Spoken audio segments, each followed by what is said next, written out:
Lain-lain ang rason sa mga deboto nga nung may apil sila sa traslasyon sa itong nga Nazareno. Apan, sila tanan, naglaom nga Marami talaga,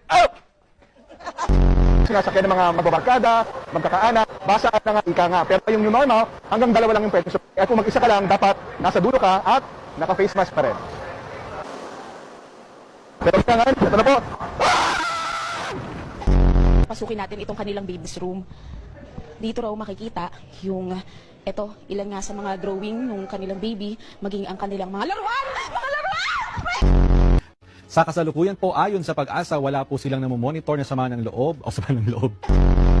Huwag po kayong manahimik o magdalawang isip. Kung may alam kayong katiwalian o reklamo, ipaalam ninyo sa sumbungan ng hatlo ng sumbungan. Igan, pasado alas 8 ng tahimik na mag-disperse ang mga ralisa sa San Sebastian. Ngunit matapos ang ilang negosasyon, ito ay matapos na nag-disperse sila. Pagkatapos ito, hindi na sila nag-away. Nag-away sa simula. Pagkatapos ito ay nagkaroon sila ng pag-aaway na sa simula. Mang Tani, so hanggang kailan ba tatagal itong mga pag-ulan natin? Matagal-tagal na rin, Mang Tani. May mga naninimaho na ng mga damit. Yes, Josie. Josie tuloy. Yung ating wind map, makikita natin yung tuloy-tuloy na paglakas ng hangin habagat. At ito ay dahil doon sa bagyong Josie. At hindi lang ngayong weekend, kung hindi maaring Lunes hanggang Martes. Mang Tani, sige, maraming salamat sa iyo. Baka kung ano pa matawag mo sa akin, maraming salamat.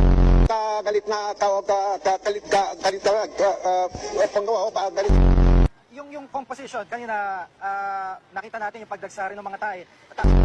At nakakatuwa nga dito, Chi, kahit dito sa nakikita mo sa aking likuran, kahit hindi na nananawa yung mga tauhan ng simbahan dito, hindi sa physical distancing, yung mga tao na mismo ang tumatayo doon sa mga markings na nakalagay sa labas ng simbahan. At makikita natin na kahit nasa labas sila ng tindahan, nasa labas sila ng simbahan, ay makikita natin na hanggang sa ngayon, natutupad pa rin yung social distance.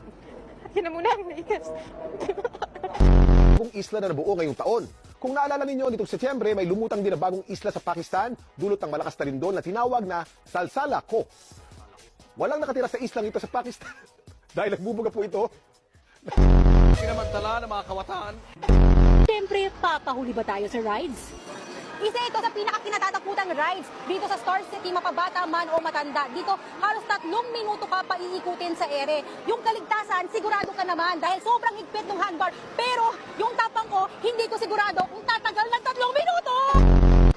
Pataas ng pataas ang pag-ikot na tila mahihilo ka. Bakit ka tuminato?